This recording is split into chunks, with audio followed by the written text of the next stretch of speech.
చేసిన ప్రజావేదికకి హాజరైనటువంటి గౌరవ టీఆర్డీఓ గారికి, అలాగే జిల్లా నుండి వచ్చిన అధికారులందరికీ, ఎంపీఓ గారికి, ఏపీఓ గారికి, పత్రికా విలేకరులకు, అట్లాగే ప్రతి గ్రామం నుండి వచ్చిన ఉపాధి హామీ లబ్ధిదారులకు, పంచాయతీ కార్యదర్శులకి, ఏఎంపీఆర్ గారికి, సామాజిక తండ్రి వృద్ధులకు స్వాగతం అండి.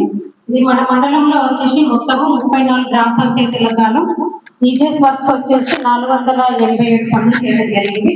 అట్టి పనులకు సంబంధించి కూలీల వేతనాలకు గాను 5,78,24,402 రూపాయలు కట్టేయడం జరిగింది. అలాగే మెటీరియల్ పరంగా 22,32,320 రూపాయలు ఖర్చు చేయడం జరిగింది. ఇటు పనులకు సంబంధించి కూడా రికార్డ్స్ అన్ని ఇవ్వడం జరిగింది. అలాగే పంచాయతీలకు సంబంధించి 16 పనులు చేయడం జరిగింది. అందులో వేస్ట్ పేమెంట్ వచ్చేసి మనకి ఎలాంటి ఖర్చు చేయలేదు.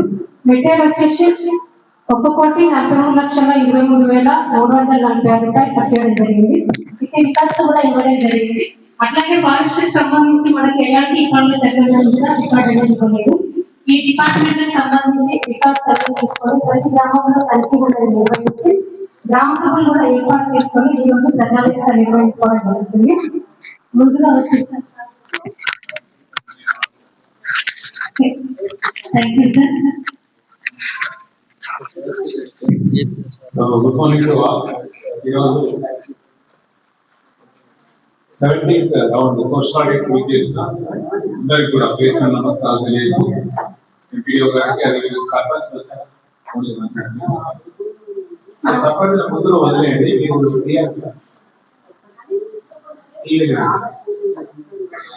ఒక 2 రోజులు వదిలేయండి. నమస్కారం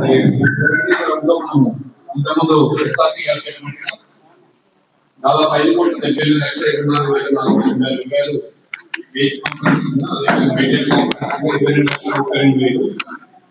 టోటల్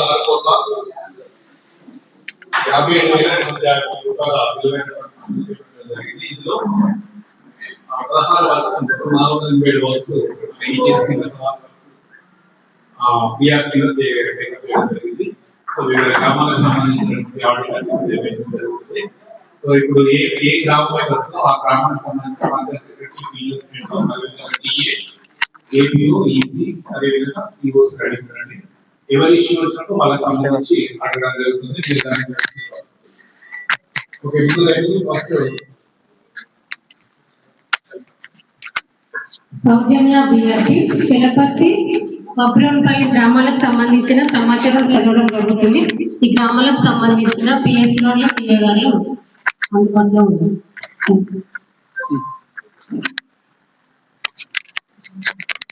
చిలపర్తి జిపి సార్, వేజ్ వచ్చేసి 19,64,804 రూపాయలు ఖర్చు చేయడం జరిగింది. మెటీరియల్ పరంగా వచ్చేసి 47,399 రూపాయలు ఖర్చు చేయడం జరిగింది. మొత్తంగా 20,12,203 రూపాయలని ఖర్చు చేయడం జరిగింది. దీంట్లో ఈ గ్రామ పంచాయతీ నందు 13 పనులు చేయడం జరిగింది. దాంట్లో వచ్చేసి టోటల్ జాబ్ కార్డ్స్ వచ్చేసి 462, వర్క్డ్ జాబ్ కార్డ్స్ వచ్చేసి 228, నాట్ వర్క్డ్ జాబ్ కార్డ్స్ వచ్చేసి 234, యాక్టివ్ జాబ్ కార్డ్స్ వచ్చేసి 315, ఇన్యాక్టివ్ జాబ్ కార్డ్స్ వచ్చేసి 87.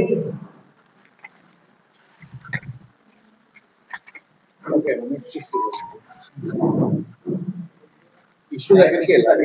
Direct issue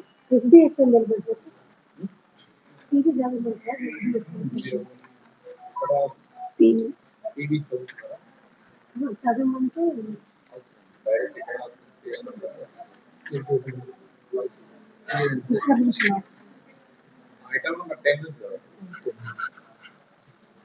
issue number 10 sir, demand తీసుకుంటున్నారు కానీ నో డిమాండ్స్ అనేవి తీసుకోవడం లేదు సార్.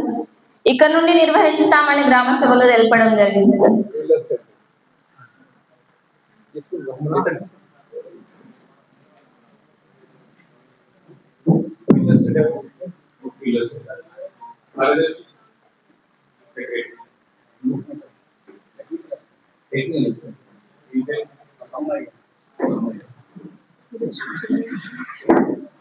సో ఇక్కడ డిమాండ్ తీసుకుంటున్నాం, నో డిమాండ్ కూడా తీసుకోవాలి. మరి దానివల్ల పేపర్ మీద తీసుకుంటే డిమాండ్ అంటే ఎలా ఫార్మ్స్ ఉంటాయి.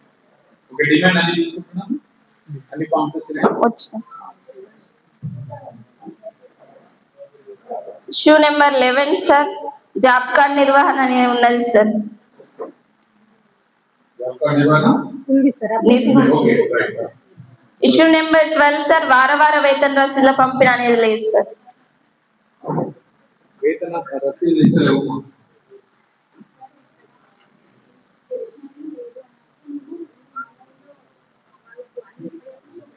చూపెట్టండి, మీరు ఒక ప్రింట్అవుట్ తీసుకుని రామాజన్ నోటీస్ బోర్డులకు పెట్టండి. లేదంటే ఏం చేయాలి, ఇంకొక మార్గం ఆ ప్రింట్ తీసుకెళ్ళి ఎక్కడైతే వర్క్ జరుగుతుందో అక్కడ లేబర్ చదివి చూపించారు. చూపిస్తే వాళ్ళకి అవగాహన వస్తుంది. లాస్ట్ వీక్ మాకు ఎంత పడ్డది, వాళ్ళకు ఐడియా వస్తుంది. అయితే ప్రింట్ అన్న తీసుకోండి, లేదంటే గ్రామ ప్రజలు అదుపు పెట్టండి. సో అదుపు పెట్టినా బెటర్, వాళ్ళు చూసుకుంటారు. ఇష్యూ నెంబర్ 13 సార్, 7 రిజిస్టర్ కి సంబంధించి నిర్వహణ అనేది ఉంది sir.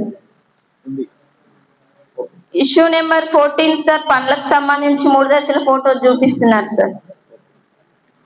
Issue number 15 sir, work file నిర్వహణ ఉంది సార్.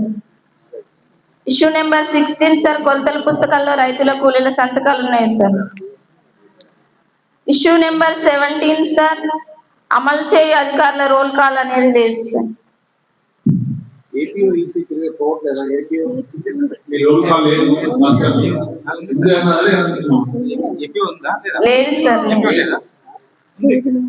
మాస్టర్స్ ఒక్క మాస్టర్ మీద ఉంటారు కాదు, చాలా ఉన్నాయి. కనీసం బ్రాండ్ మండల్ వైజ్ గా జనరల్ గా అయితే ఉన్నాయి సార్. నేను చేసిన కరెక్ట్ ఏ మండలం ఏం చేయాలో ఆ విలేజ్ లో కనీసం ఒక సీజన్ లో కొన్ని నెలలు